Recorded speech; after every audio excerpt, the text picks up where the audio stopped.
வணக்கம். இன்றைக்கி நம்ம பார்க்க போகிற டாபிக் என்ன அப்படின்னா குப்தர்கள். குப்தர்கள் நம்ம ஸ்கூல் புக்கில் எந்த பகுதியிலலாம் இருக்குது அப்படின்னா 6th டேட்டாமில் இருக்குது. அப்புறம் 11th ஹிஸ்ட்ரி புக்கில் இருக்குது. அப்புறம் 12th எத்திக்ஸ் புக்கில் ஒரு லெசன் இருக்குது. இந்த 3 லெசனையும் படித்தாலே நமக்கு போதுமானது. எஸ்ஏ எக்ஸாம், பிசி எக்ஸாம் பொறுத்த வரைக்கும் ஹிஸ்ட்ரியிலேருந்து நமக்கு 10 கேள்விகள் கேட்குறாங்க அப்படின்னா குப்தர்கள் டாப்பிக்லேருந்து நம்ம 2 கேள்விகள் வரைக்கும் நம்ம எதிர்பார்க்கலாம். ஓகே, வாங்க டாபிக் உள்ள போகலாம். குப்தர்களின் காலம் எப்போன்னா கிபி 300லேருந்து கிபி 200 வரைக்கும். குப்தர்களின் காலத்தை பொறுத்த வரைக்கும் குப்தர்களின் காலம் பொற்காலம் அப்படின்னு சொல்லுவாங்க. ஏன் அப்படி சொல்கிறாங்கன்னா, நில பிரபுத்துவம் ஒரு நிறுவனமாக வேரூன்ற தொடங்கியது. நிலங்களுடைய பிரபுக்கள் சந்தோஷமாக இருந்தாங்க. ஆனால் நிலமே இல்லாத ஏழை மக்கள் கஷ்டப்பட்டுக்கிட்டு இருந்தாங்க. இதன் காரணமாக நிலப்பிரபுத்துவம் ஒரு நிறுவனமாக வேரூன்ற தொடங்கியதுன்னு சொல்லலாம்.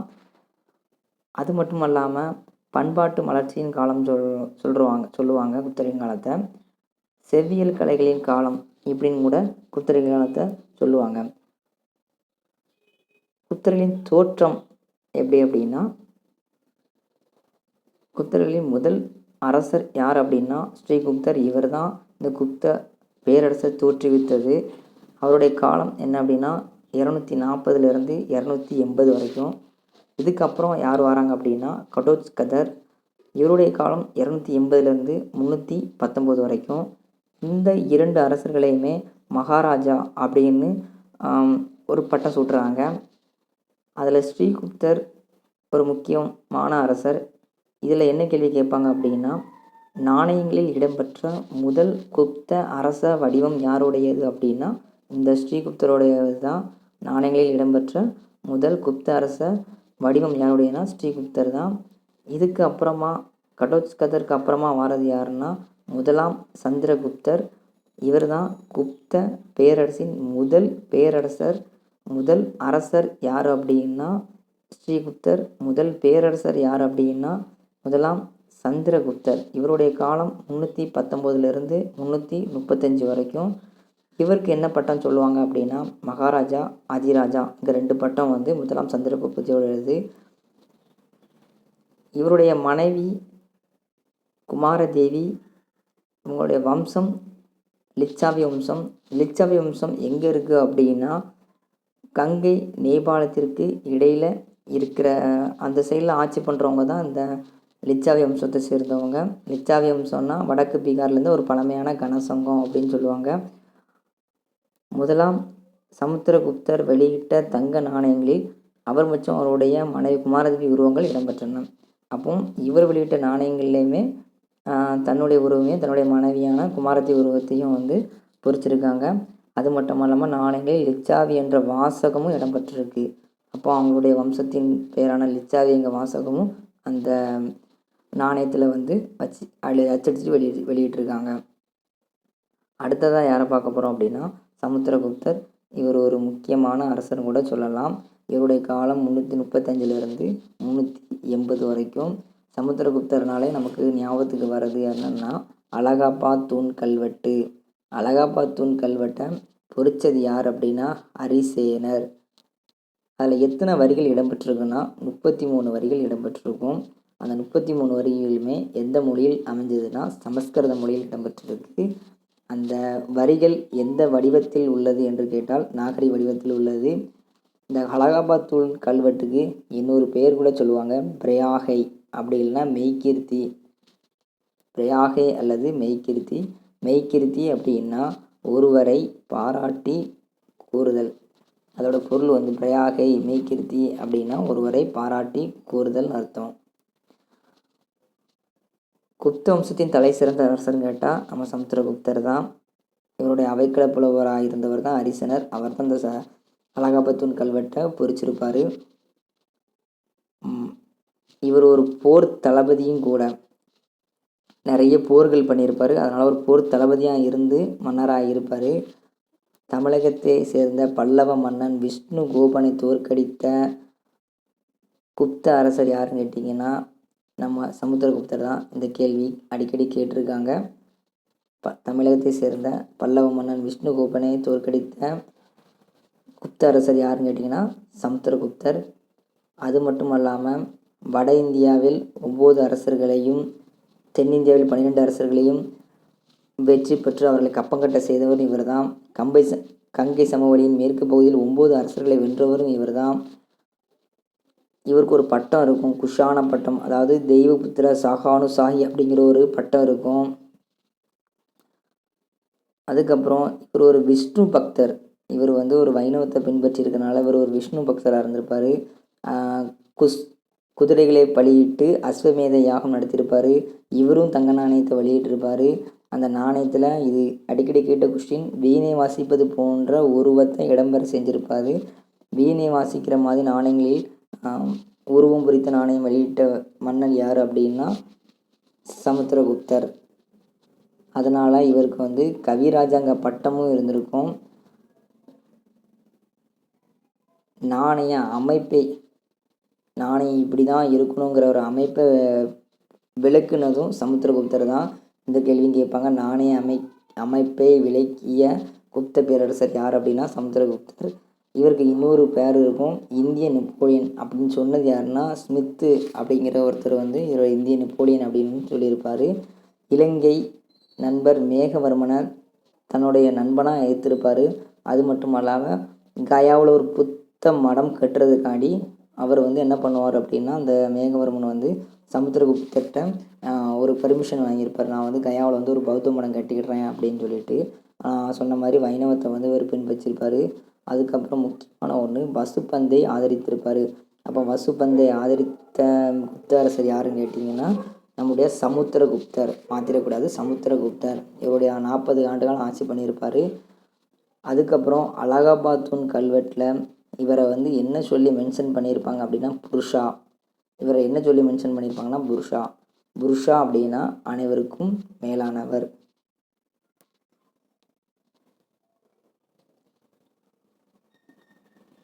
அடுத்து நம்ம யாரை பார்க்க போகிறோம்னா 2ஆம் சந்திரகுப்தர். இவருடைய காலம் 380 இருந்து 415 வரைக்கும். இவர் யார் அப்படின்னா சமுத்திரகுப்தரின் மகன்.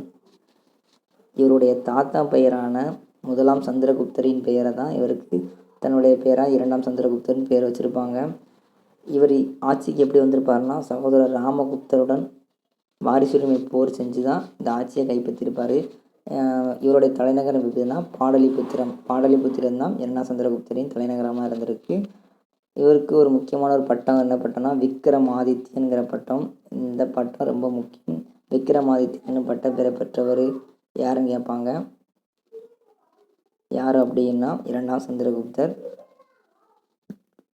அதுக்கப்புறம் இன்னொரு பட்டம், என்ன பட்டம் அப்படின்னா சாகர்களை வென்றிருக்கிறதுனால சாகரிங்க பட்டமும் இவருக்கு இருக்கும். அவர் சாகரிங்க பட்ட பேர் பெற்றவர் யாருன்னா 2ஆம் சந்திரகுப்தர் தான். அதுக்கப்புறம் 2ஆம் சந்திரகுப்தர்னாலே நமக்கு நினைவு வருது, அடிக்கடி கேட்குற கொஸ்டின், மெக்ராலின் இரும்பு தூண் இதை கட்டியது யார் அப்படின்னா 2ஆம் சந்திரகுப்தர்.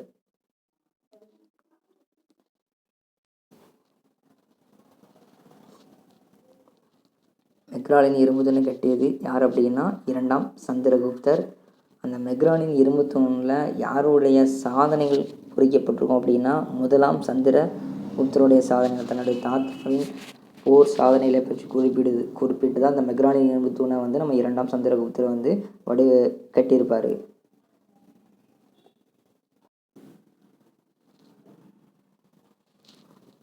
அதுக்கப்புறம் முக்கியமான ஒரு கொஸ்டின், சீன பயணி பாகியான் யாருடைய காலத்தில் வந்தாங்க அப்படின்னா 2ஆம் சந்திரகுப்தர் காலத்தில் தான் சீன பயணியான பாகியான் வந்து உள்ளே வந்திருப்பாங்க.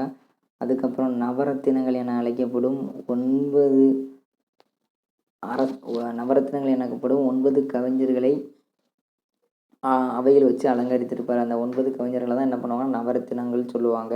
இப்போ நவரத்தினங்கள் யாருடைய அவையை அலங்கரித்தார்கள் என்று கேட்டால் 2ஆம் சந்திரகுப்தர். இவங்க வந்து ரோமானிய பேரரசுடன் வந்து வணிகம் பண்ணியிருப்பாங்க. வெள்ளி நாணயத்தை வெளியிட்ட முதல் குப்த அரசர் யாருன்னா நம்ம 2ஆம் சந்திரகுப்தர் தான். வெள்ளி நாணயத்தை இந்த கேள்வியும் அடிக்கடி கேட்குறாங்க. வெள்ளி நாணயத்தை வெளியிட்ட முதல் குப்த அரசர் யாருன்னா 2ஆம் சந்திரகுப்தர் தான். அதுக்கப்புறம் 2ஆம் சந்திரகுப்தருக்கு நிறைய பட்டங்கள் இருக்குது. என்ன பட்டம் சொல்லி நீங்களே பார்த்துக்கோங்க. விக்ரமன், தேவராஜன், விக்ரமாதித்யன், நரேந்திர சந்திரர், நரேந்திர சிம்மர், தேவகுப்தர், தேவகுப்தன், சிம்ம விக்ரமன், சாகரி, சிம்ம சந்திரர், விக்ரம தேவராஜர், தேவஸ்ரீ. இதில் ஏதாவது ஒரு 4 இதை கொடுத்துட்டு ஒன்று மட்டும் டிஃப்ரெண்ட்டாக கொடுத்துட்டு பொருந்தாத இது எது அப்படின்னு கூட கேட்கலாம். அதுக்கப்புறமா வார அரசர் யாருன்னா குமாரகுப்தர். குமாரகுப்தர் இவருடைய காலம் 415 455 வரைக்கும். இவர் யாருன்னா 2ஆம் சந்திரகுப்தரின் மகன். நாலந்தா பல்கலைக்கழகத்தை தோற்றுவித்தவர். ஒரு முக்கியமான கேள்வி. சத்ராத்தியர் என்ற பட்டம் பெற்றவர். இது ஒரு முக்கியமான கேள்வி. அடுத்ததாக நமக்கு யார் வராங்க அப்படின்னா ஸ்கந்தகுப்தர். ஸ்கந்தகுப்தருடைய காலம் 455 467. இந்த காலங்களிலும் நம்ம பார்த்து கொள்வது மிகவும் நல்லது. ஸ்கந்தகுப்தர் குப்த வம்சத்தின் கடைசி பேரரசர். இப்படி கேட்பாங்க. இப்படி கடைசி பேரரசர் யார் அப்படின்னா ஸ்கந்தகுப்தர். இது நமக்கு 11th புக்கில் கடைசி பேரரசர் ஸ்கந்தகுப்தர்னு கொடுத்துருக்காங்க. ஆனால் 6th புக்கில் கடைசி பேரரசர் பாலாதித்யர்னு கொடுத்துருக்காங்க. கொஞ்சம் நீங்கள் அதை கொஞ்சம் பார்த்துக்கோங்க எப்படின்ட்டு. ஸ்கந்தகுப்தர் இவர் யார் அப்படின்னா குமாரகுப்தரின் மகன். அதுக்கப்புறம் ஹீனர்களின் படையெடுப்பை தடுத்தவர் யாருன்னா ஸ்கந்தகுப்தர் தான். அதுக்கப்புறம் நம்ம யாரை பார்க்க போகிறோம்னா பாலாதித்யர். பாலாதித்யர் 1ஆம் நரசிம்மகுப்தர் என்ற பெயரில் அரியணை ஏறியவர் யாருன்னு கேட்டால் பாலாதித்யர் தான். நான் சொன்ன மாதிரி கடைசி பேரரசர் அப்படின்னு சொல்லிட்டு பாலாதித்யரை 6th புக்கில் கொடுத்துருப்பாங்க. இவர் பௌத்த மதத்தால் ஈர்க்கப்பட்டு பௌத்த மதத்தை தழுவிருப்பார். மிகிரகுலருக்கு கப்பம் கட்டியிருப்பார். மிகிரகுலர்னால் அது ஒரு வம்சம். அவங்களுக்கு இவர் அடிப்பணிஞ்சு கப்பம் கட்டியிருப்பார். அதுக்கப்புறம் என்ன பண்ணியிருப்பாரு, அந்த மிகிரகுல வம்சமே சேர்ந்து பாலாதித்யரை மகதத்திலேருந்து, மகதம்னா இப்போ பீகார்னு சொல்லுவாங்க, இப்போ உள்ள பீகார் பகுதி, இந்த பீகார் பகுதியிலேருந்து நம்மளுடைய பாலாதித்யரை வெளியேற்றிருப்பாங்க. அதுக்கப்புறமா வாரது தான் யாருன்னா விஷ்ணுகுப்தர். இது அடிக்கடி கேட்கப்பட்ட ஒரு கேள்வி. அங்கீகரிக்கப்பட்ட கடைசி அரசர், அதாவது குப்த வம்சத்தின் கடைசி அரசர் யாருன்னா விஷ்ணுகுப்தர் தான். இவருடைய காலத்தையும் பார்த்து வச்சுக்கோங்க, 540 550 வரைக்கும். அதுக்கப்புறம் ஒரு பாக்ஸ் கொஷினாக கொடுத்துருந்தாங்க. நிலப்பிரபுத்துவ பண்புகளை பட்டியலிட்டவர் யார் அப்படின்னா நிலப்பிரபுத்துவ பண்புகளை பட்டியலிட்டவர் யாருன்னா RS சர்மா. இவர் தான் நிலப்பிரபுத்துவ பண்புகளை பட்டியலிட்டவர். அதுக்கப்புறம் அரசர்களுக்கு இந்த குப்தரலி காலத்தில் என்னெல்லாம் பட்டப்பேர் சூட்டியிருக்காங்க அப்படின்னு சொல்லிட்டு கொடுத்துருக்காங்க. மகாராஜாதிராஜா, பரம பட்டாகரா, பரமேஸ்வர போன்ற பட்டங்கள் எல்லாமே இருந்திருக்கு. பரம தெய்வத அப்படின்னா கடவுளின் பரம பக்தன் அப்படின்னு அர்த்தம். பரம தெய்வதனா கடவுளின் பரம பக்தன் அர்த்தம். பரம பாகவத் அப்படின்னா வாசுதேவ கிருஷ்ணனின் பரம பக்தன் அப்படின்னு அர்த்தம். அரசர்கள் முக்கியமான கொஸ்டின், தெய்வீக உரிமை கோட்பாடாக கொண்டிருக்காங்க.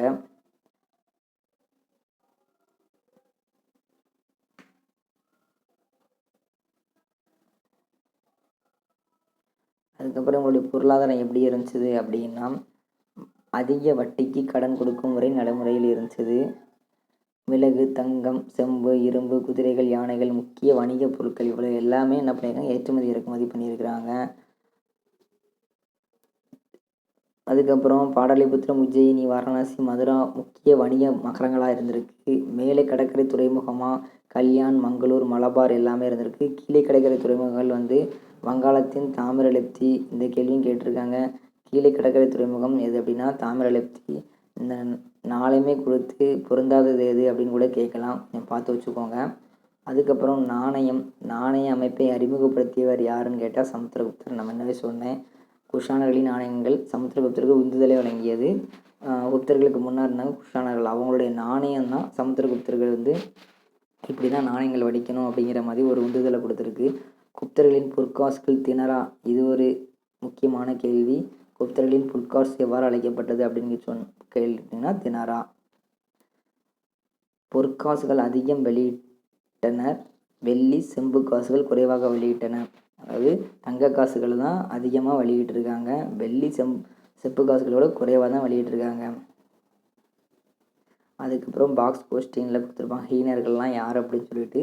தேவைன்னா நீங்கள் வீடியோவை பாஸ் பண்ணி வச்சுட்டு என்னன்னு சொல்லி பார்த்துக்கோங்க. அதாவது நாடோடி பழங்குடியினர் ஹீனர்கள்லாம். அவரோட தலைவர் யாருன்னா அடில்டா. இவங்க எங்கே இருந்து வந்தாங்கன்னா ரோமாபுரி என்று கான்ஸ்டான்டினோப்பிளை அச்சத்துக்கு உள்ளாக்குனவங்க தான் இவங்க. வெள்ளைக்கிணர்கள் யாருன்னா இந்தியாவுக்கு வருகை புரிந்த மத்திய ஆசியா வழியாக வருகை புரிந்தவங்க தான் வெள்ளைக்கிணர். ஸ்கந்தகுப்தரை தோற்கடிச்சவரும் இந்த ஹீனர்கள் தான். ஓகேவா? ஓகே, வீடியோ பையா பாஸ் பண்ணி வச்சுட்டு தேவைன்னா அதை நோட்ஸ் எடுத்துக்கோங்க.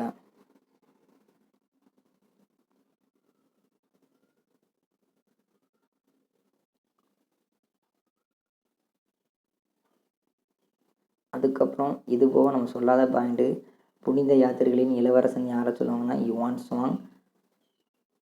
இவர் ஹர்ஷருடைய ஆட்சியின் போதும் இந்தியாவுக்கு வந்திருப்பார்.